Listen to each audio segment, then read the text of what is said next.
할렐루야. 오늘도 말씀 속에서 우리를 찾아오신 하나님 만날 수 있기를 축복합니다. 동서고금을 막론하고 여행을 소재로 만들어진 문학 작품들이 꽤 많습니다. 대표적으로는 호메로스의 오디세우스가 그렇고요, 서유기, 그리고 돈키호테, 단테의 신곡, 삼국지, 철로 역정, 이렇게 여행을 소재로 한 문학 작품들이 꽤 많습니다. 성경도 그렇죠. 모세오경 가운데 창세기, 출애굽기, 민수기 다 여정을 우리에게 소개하고 있습니다. 신약 성경의 복음서와 또 사도행전도 대표적인 여행을 소재로 하고 있습니다. 사실 인류의 모든 이야기는요, 길 그리고 여행을 소재로 만들어졌다고 해도 과언이 아닐 것입니다. 이유가 있죠. 모름지기 새로운 환경 그리고 그 속에서 만나는 사람들을 통하여 한 사람의 이야기가 만들어지기 때문입니다. 어디 가지 않고 한 곳에만 머물러 있다면 특별하게 어떤 이야기가 만들어질 계기가 없겠죠. 성경의 아브라함도 야곱도 요셉도 모세도 다윗도 다 그런 것을 우리가 알 수 있어요. 그런데 사실 어쩌면은요, 우리 인생 자체가 길을 찾아 떠나는 여행이라고 할 수 있을 것 같습니다. 저마다 분명한 목적이 있고 계획이 있기도 합니다만 때로는 어떤 방향 없이 정처 없이 그냥 나그네처럼 유랑하는 것이 우리 인생이기도 하기 때문이죠. 그래서 누군가 우리 인생은 자이든 타이든 돌아올 수 없는 편도 여행이다, 그렇게 말하기도 했습니다. 그런데요, 길을 찾아 떠난 그 길에서 우리는 길을 찾게 됩니다. 길에서 우연히 만난 사람 또는 겪었던 일, 이 일들을 통하여서, 그런 과정들을 통하여 내가 그 다음에 어디로 가야 할지 결정할 수 있습니다. 그 길 위에서 우리는 놀라운 깨달음을 얻기도 하죠. 그래서인가요, 일부러 길을 찾기 위해서 길을 떠나는 사람들이 의외로 많습니다. 그런데 이 땅에서 하나님 나라 백성으로 살아가는 우리 그리스도인들 역시 길을 가고 있는 사람들이고요. 그러나 이 길 위에서 무언가 의미 있는 주제가 분명한 이야기, 일명 서사를 만들어가는 사람들이라는 사실을 우리가 명심해야 할 것입니다. 드디어 바울 일행이 3년간 머물렀던 에베소를 떠나게 됩니다. 지난주에 다룬 소동, 큰 몫을 차지했던 것 같습니다. 그런데 바로 이제 수리아나 안디옥 예루살렘으로 가려고 하는 게 아니라 지난 1장 21절에서도 언급이 됐던 것처럼 마게도냐와 아가야 지방을 향하게 됩니다. 지도를 보시면요, 1번, 2번, 3번, 4번, 5번 표시가 되어 있죠. 1번 에베소를 지나서 드로아, 빌립보, 데살로니가, 마게도냐 지역입니다. 그리고 밑에 헬라라고, 오늘 3절에 헬라라고 되어 있는 이 아가야 지역에 고린도까지 오게 됐어요. 자, 이 고린도에서 이제 배를 타고 이제 수리아 지역으로 가려고 했는데 마침 이때에 그 바울을 해하기 위한 공모가 있었다는 걸 알게 됩니다. 그래서 배 타는 걸 포기하고 다시 왔던 길을 되돌아서 이제 드로아까지 가게 되는 것이 이번 바울의 여정입니다. 자, 그렇다면은 바울은요, 물론 여행의 이 여정을 떠나는 분명한 목적은 있습니다. 아가야와 마게도냐 지방 교회들이 예루살렘 교회를 돕기 위한 그런 구제 헌금을 이제 모아서 전달하기 위한 것이죠. 하지만 이 기간이 꽤 길었던 걸로 한 1년 정도 되는 것으로 학자들이 이야기합니다. 그리고 사실 이 여정이 그렇게 꼭 순탄한 것만은 아니었어요. 특별히 고린도 교회 같은 경우는 여전히 바울을 대적하는 사람들도 있었고요. 또 무엇보다도 바울을 해하려고 하는 그런 유대인들도 도처에 있었기 때문이죠. 자, 그런데도 바울은 왜 다시 한번 이 여정을 다니고자 하는지, 그 이유를 우리가 한번 좀 생각해 볼 필요가 있습니다. 무엇보다도 이제 바울의 그 인생 마무리를 해야 될 시점이에요.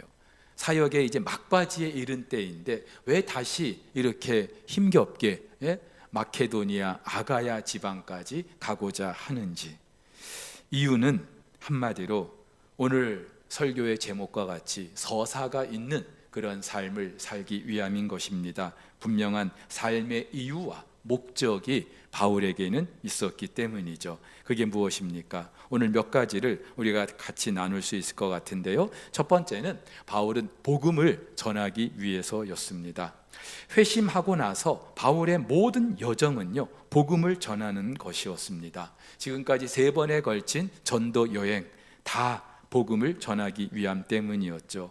그리고 이번에 이 에베소를 떠나서 다시 이 마케도니아 아가야를 가고자 했던 것, 사실 행적으로 보면은 1절부터 3절 굉장히 짧게 기록되어 있습니다. 그곳에서 어떤 일이 있었는지 사실 오늘 성경은 기록하고 있지 않습니다. 그리고 이 지역을 가고자 했던 분명한 이유가 있다고도 말씀드렸어요. 하지만 그렇다고 해서 복음을 전하는 이 사명 게을리했던 게 아니죠. 단적인 예로 이 기간에 고린도에서 기록한 걸로 알려진 로마서에서 바울은 이렇게 말합니다. 내가 예루살렘으로부터 두루 행하여 일루리곤까지 그리스도의 복음을 편만하게 전하였노라.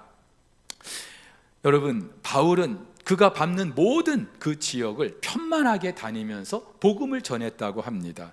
특별히 일루리곤이라는 한 특정한 지명을 언급하고 있는데 지금의 알바니아 지역입니다. 옛날에 유고슬라비아 지역이죠. 그런데 바울은 이 마케도니아 지역의 복음을 전하는 가운데 이곳까지 와서 복음을 전했다는 거예요.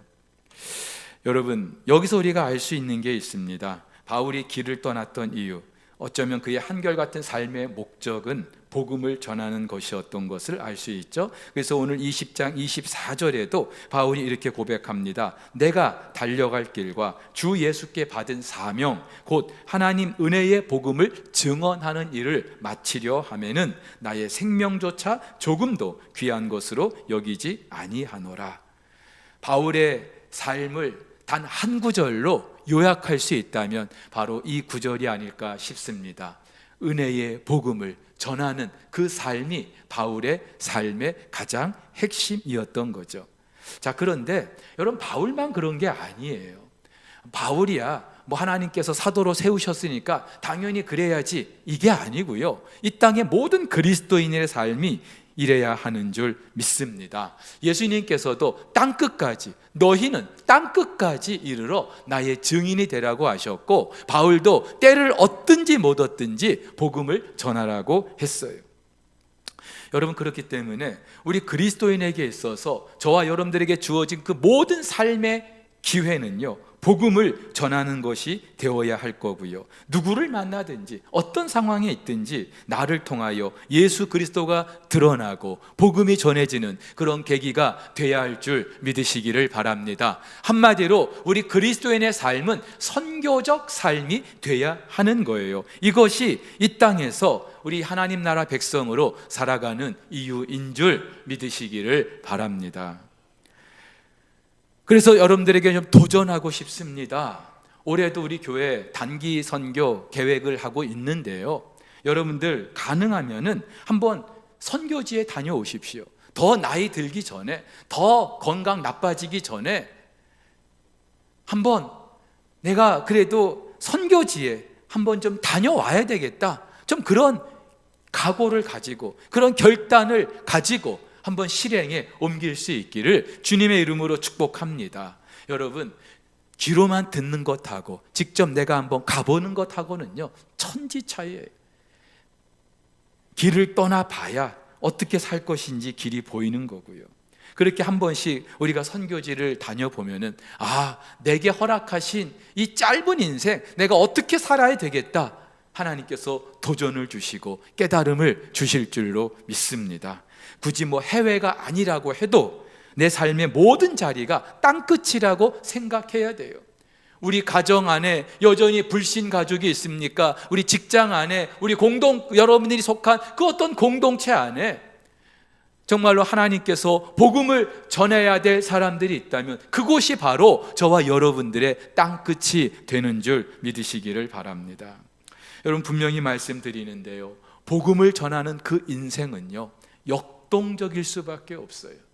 그리고 분명한 간증거리가 있고 복음을 전하는 사람의 인생이야말로 그냥 의미 없는 이야기가 아니라 한편의 서사가 되는 줄 믿으시기를 바랍니다. 왜냐하면 그 가운데 하나님께서 행하시는 일들이 너무나 많기 때문이죠. 그래서 이 복음을 전하는 삶을 살아가는 분들은요, 우울증에 걸릴 틈이 없어, 무기력증에 빠질 틈이 없어요. 왜요? 역동적인 삶이거든요.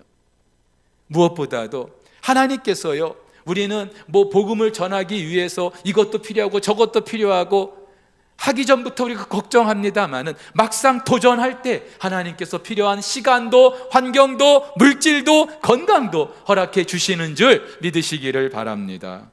이제 3월부터 교회 안에 전도대도 시작이 될 텐데요, 그저 늘 하는 분들만 하는 게 아니라 그래 한번 내 인생 복음을 전하는 일에 한번 헌신해 보자, 그런 각오를 가지고 함께 동참하시면은요, 여러분의 삶을 통하여 하나님께서 놀라운 이야기들을 만들어 주실 줄 믿습니다.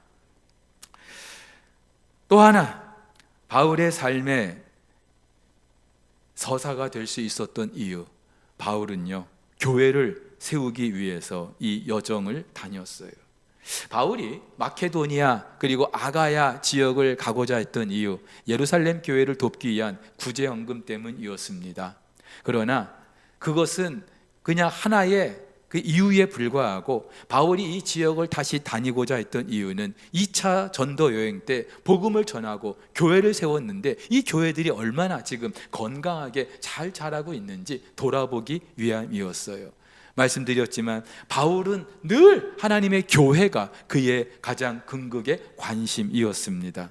그래서 그곳에 다니면서 오늘 본문에 보니까 여러 말로 제자들에게 권했다. 이 권하다라고 하는 동사는 그냥 권면하다 그런 의미도 됩니다마는 누가는요, 이 말을 위로라는 그런 의미로 사용하고 있어요. 누군가를 위로할 때 바울이 전에 교회들에게 전했던 건 말이죠. 더 정확하게는 하나님의 말씀입니다. 그런데 이 말이 듣는 교회에 큰 위로가 되었다는 거예요. 왜요? 하나님의 말씀은 그 자체로 능력이 있고 힘이 있고 위로가 되기 때문인 줄로 믿습니다. 그래서 히브리서 기자도 이렇게 말하잖아요. 하나님의 말씀은 살아있고 활력이 있어서 좌우의 날선 어떤 검보다도 예리하여 혼과 영과 및 관절과 골수를 찔러 쪼개기까지 하며 또 마음의 생각과 뜻을 판단한다고요.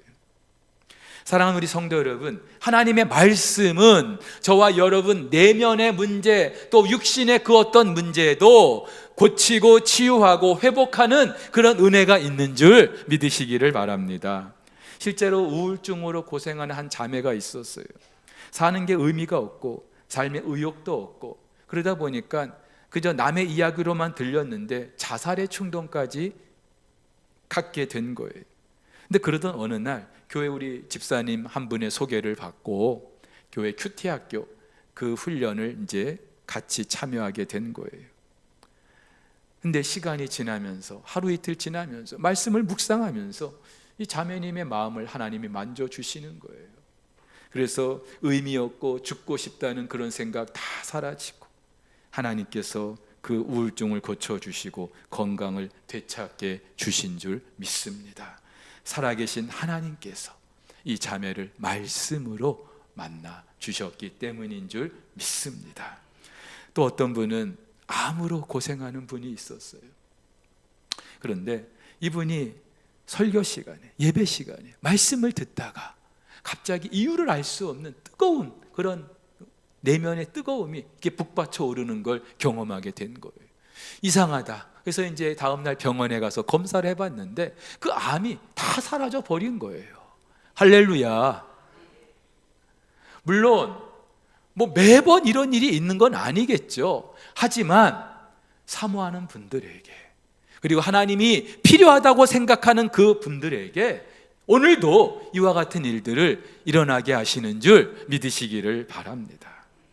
왜요? 하나님의 말씀 그 자체가 능력이기 때문에.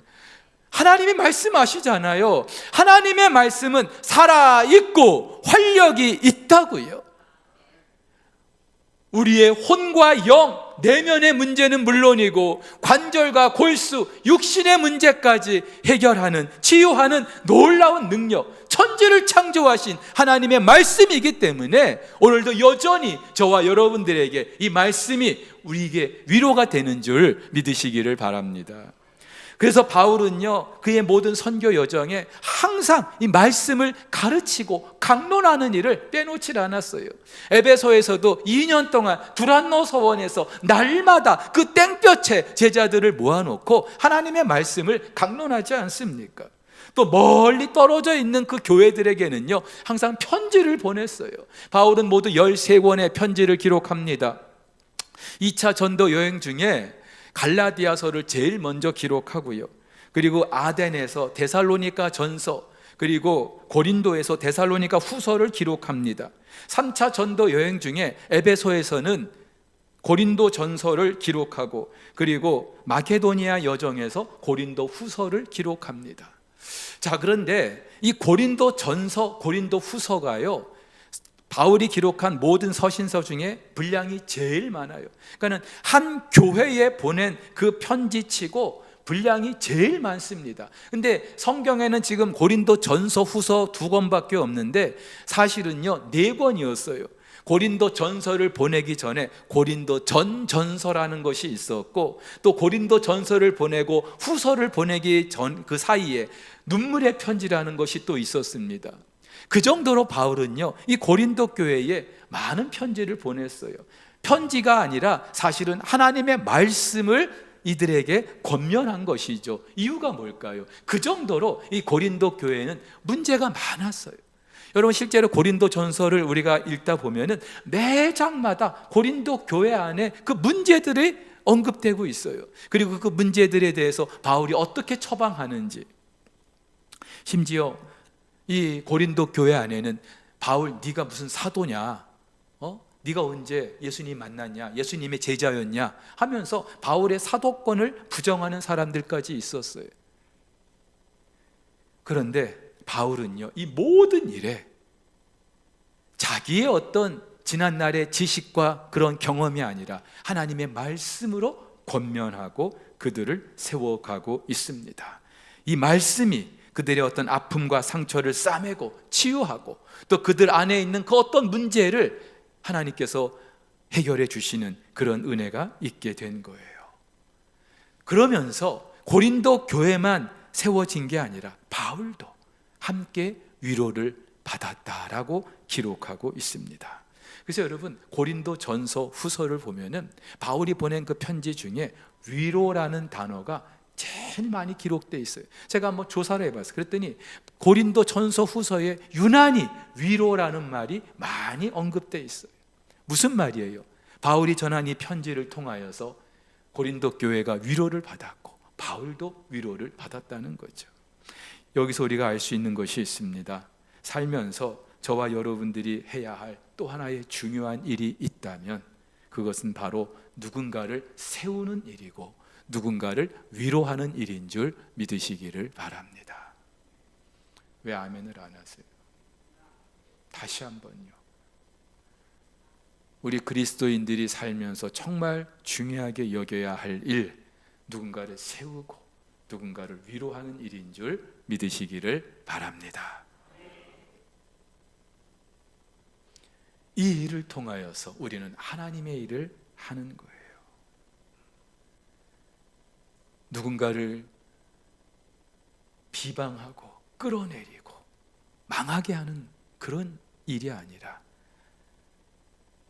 할 수만 있다면 나를 통해서 그 사람을 세워주고 그 사람을 위로하고, 그래서 그 사람이 다시 삶에 정말로 터를 잡고 살아가게 해주는 일, 저와 여러분들이 평생을 두고 감당해야 될 일인 줄 믿으시기를 바랍니다.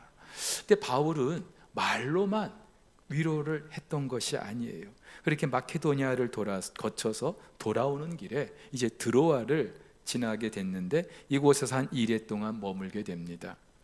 근데 떠나기 전날 밤 이제 그 드로아에 있는 사람들을 모아놓고 말씀을 전하는 중에 졸음을 견디지 못한 유두고라는 사람이 창터에 걸터 앉아 있다가 졸다가 떨어져 죽는 일이 있게 됐어요. 당시 이 유두고라는 이름은 흔한 노예의 이름이었다고 합니다. 그렇다면 이 사람도 노예일 가능성이 커요. 그리고 노예는요, 보통 낮에 일하지 않습니까? 그렇기 때문에 이 노예 같은 사람들이 하나님 말씀을 듣기 위해서는 밤 시간밖에는 따로 시간을 낼 수가 없는 거죠. 그래서 바울도 아마 밤에 사람들을 모아놓고 말씀을 전하기 시작했던 것 같습니다. 근데 많은 사람들이 참석했던 것 같아요. 그래서 이 유두고는 창터에 걸터 앉을 수밖에 없었고, 오늘 성경에 보니까 등불을 많이 켰다고 해요. 이런 전등이 아니라 기름을 태우는 그런 등불, 연기가 많이 나고 공기가 좋지 않겠죠. 당연히 환기를 위해서 창문을 열어놨을 텐데 아마 이 유두고가 그렇게 창터에 걸터 앉아 있다가 너무 피곤하니까 졸았던 거예요. 그래서 떨어져서 죽었어요. 오늘 바울은 죽은 게 아니라 그렇게 말하지만은 누가는요, 의사잖아요. 죽었다라고 분명히 말합니다. 근데 여러분, 어떤 일이 예상됩니까? 한창 말씀에 집중하고 있는데 유두고가 떨어져 죽은 거예요. 그냥 다친 정도가 아니라 죽은 거예요. 여러분, 그 분위기가 어땠을지 우리가 상상할 수 있잖아요. 근데 이때 바울은요, 하던 그 말씀을 잠시 중단하고 내려갑니다. 그리고 그 위에 엎드리고 그를 안습니다. 여러분, 이 자체만으로도 이 드로아 사람들에게는 큰 위로가 됐을 거예요. 그런데 이때 바울이 그를 안고 기도했겠죠. 하나님, 이 아이를 살려달라고. 엘리야가 그랬던 것처럼, 엘리사가 그랬던 것처럼 기도를 했어요. 하나님께서 유두고를 살려주십니다. 여러분, 그냥 단순한 해프닝이라고 말할 수 있겠지만 오늘 성경에 보니까 이 드로아 사람들 이 일로 적지 않은 위로를 받았다고요. 뭐 고관 대작이 죽었다가 살아나도 그럴 수 있지만 노예잖아요. 하루하루 힘겹게 사는 이 유두고가 하나님 말씀 듣다가 떨어져 죽었는데 이렇게 끝나버리면 얼마나 허무하겠어요. 근데 하나님께서는 이때 유두고를 살려주심으로 이 드로아 사람들에게 큰 위로가 되게 해주신 거예요. 그리고 이 드로아 사람들은요, 이 일을 계기로 예수님께서 3일 만에 다시 살아나셨다고 하는 그것이 진짜구나 이 사실도 분명히 믿게 된 줄 믿으시기를 바랍니다. 사랑하는 우리 성도 여러분, 어쨌든 이 바울의 여정은 하나님의 교회를 세우는 일이었고 그 교회들을 위로하는 일이었어요. 저와 여러분들의 매 순간순간의 삶이 누군가를 세워주고 누군가에게 위로가 되고, 그래서 정말로 나를 통하여 또 다른 영혼들이 하나님 은혜 가운데 세워지는 그런 은혜가 있기를 주님의 이름으로 축복합니다. 자, 그런데 이게 전부가 아니라 바울이 이 여정을 통해서 또 했던 일이 있는데 하나님을 묵상했던 거예요.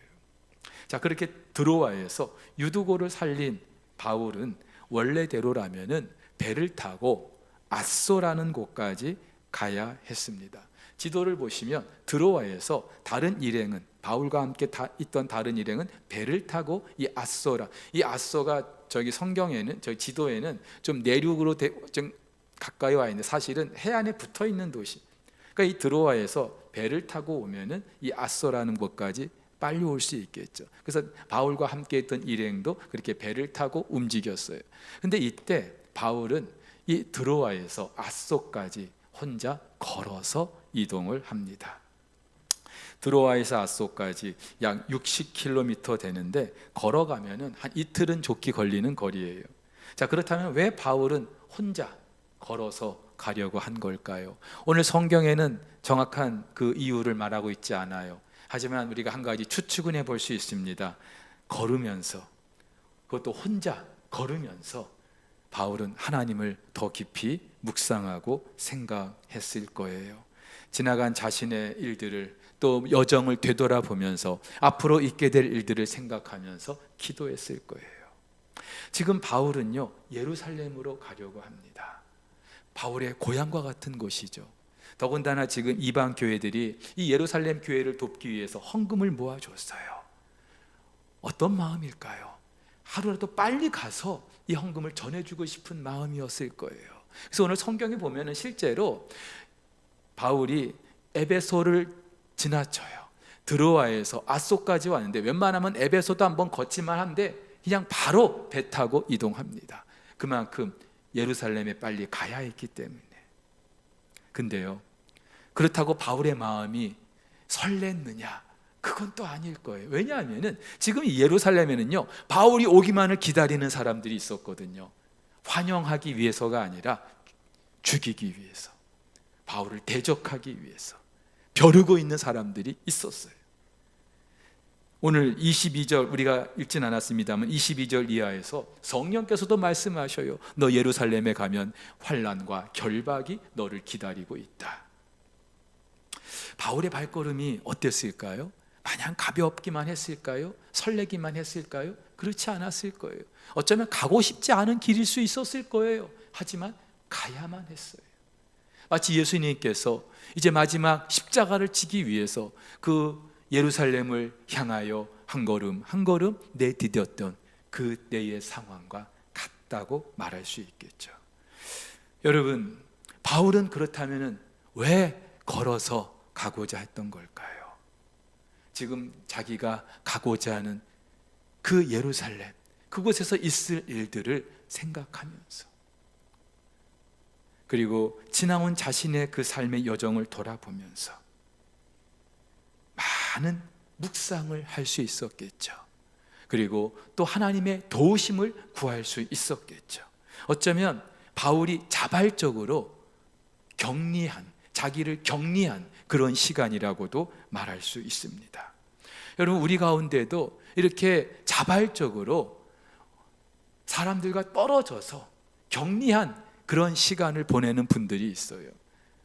앞서도 말씀드렸지만 일부러 사람들이 걷기 위해서 한 달씩이나 되는 그 거리를 걷기 위해서 멀리 스페인 산티아고 그 순례길을 걷기도 하고요. 그게 안 되면은 저 제주도 내려가서 둘레길을 며칠 걷다 오기도 합니다. 그도 안 되면 이기대 저 둘레길을 걷기도 하고요. 여러분, 우리 생각에는 아니 비싼 돈 들여가지고 왜 그 멀리까지 가가지고 걷고 오냐, 걷기 위해서라면 여기서도 얼마든지 걸을 수 있는데, 그렇게 생각할 수 있는데, 여러분, 걷는 데 목적이 있는 게 아니라 걸으면서 생각하기 위함이죠. 지나온 자신의 여정을 돌아보기 위함이죠. 그러면서 얼기설기 섞여 있는, 막 이렇게 막 혼란된 그런 자신의 인생, 그 실타래처럼 막 얽힌 그런 인생을 풀어가기 위함이겠죠. 저도 일주일에 한 서너 번은요, 일과 끝나면 걸어요. 1시간 정도씩 걸어요. 건강을 위해서도 있지만, 근데 이 걸으면서 참 좋은 게 생각하게 돼요. 오롯이 그냥 생각만 하는 거예요. 기도도 하게 되고요. 때로는 설교를 묵상하면서 하나님의 영감을 받기도 하고요. 하루 종일 의자에 앉아 있어도 떠오르지 않던 영감이 걸으면은요, 정광석화처럼 막 떠오를 때가 있어요. 그래서 초대 교부였던 아우구스티누스는요, 걸으면 해결된다, 그렇게 유명한 말을 남기기도 했어요. 근데 여러분, 이렇게 볼 때에 바울이 육로를 통해서 걸었다는 것은 분명한 의미가 있고 의도가 있고요. 자발적으로 자기 자신을 격리했던 거예요. 근데 꼭 그러면 이렇게 걸어야 되느냐? 그렇지는 않아요. 여러분, 예수님께서도 그 바쁜 와중에서도 새벽마다 한적한 곳을 찾아서 아버지 하나님과 독대하는 시간을 가졌어요. 사람들과 정말로 섞여 있는, 정신없이 그렇게 떠밀려 다닐 수 있는 그런 일상에서 예수님께서 마지막 순간까지 당신을 보내신 그 삶의 목적을 이루어 드릴 수 있었던 것은 새벽 해 뜨기 전에 한적한 곳을 찾아서 오롯이 아버지 하나님과 독대하는, 자발적으로 당신을 격리하는 그런 시간이 있었기에 가능한 일이었는 줄 압니다.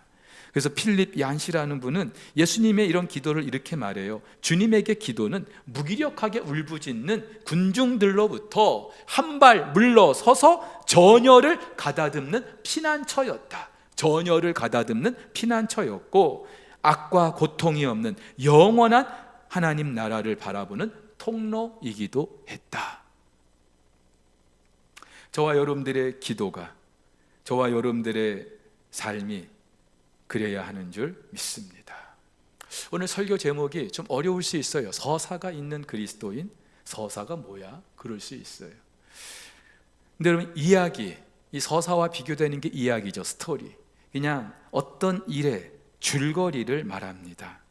근데 서사는 영어로 내러티브라고 하는데, 그 일이 누구에 의해서 어떤 관점과 어떤 이유로, 어떤 목적으로 어떻게 전개되고 마무리되는가, 한마디로 그 이야기가 우리에게 전달하는 메시지가 무엇이냐, 이게 분명하면은요, 이게 서사가 되는 거예요.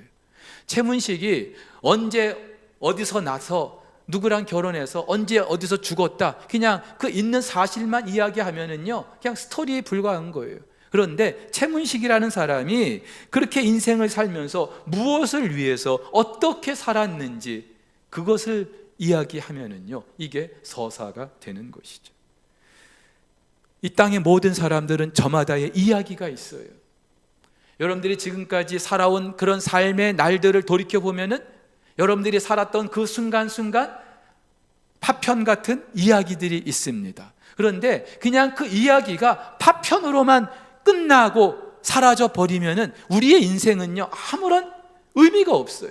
하나님께서 이 땅에서 아무리 오래 살게 하신들, 아무리 큰 일을 하게 하신들, 그냥 이야기로만, 파편으로만 흩어져 버리면 아무 의미가 없는 거예요. 하지만 그런 이야기들이 모아지고 구슬이 꿰져서 우리의 한 인생이 어떤 의미가 있는지, 하나님께도 또 나의 삶을 지켜보는 모두에게도 도전을 줄 수 있다면 이것이 바로 서사가 되는 줄 믿으시기를 바랍니다.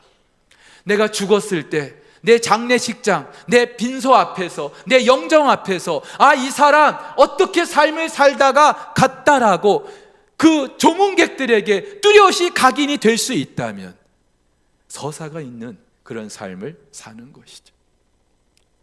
사랑하는 우리 성도 여러분, 예수님 만나기 전과 예수님 만난 후 우리 그리스도인의 삶은 분명히 달라져야 합니다. 그리고 예수님 만난 이후 그가 누구든지 저와 여러분들은 삶의 모든 기회가 복음을 전하는 그런 기회로 만들어야 하고요. 그리고 가능하면 그가 누구든지 교회를 세우고 누군가를 위로하는 일에 저와 여러분들이 쓰임 받아야 되는 줄 믿습니다. 이 일을 위해서 저와 여러분들은 때로는 자발적으로 멀리 떨어져서 나를 격리하면서 하나님의 뜻을 헤아릴 수 있는 그런 시간도 가져야 할 것입니다. 그때 저와 여러분들의 인생 서사가 될 수 있는 줄 믿으시기를 바랍니다.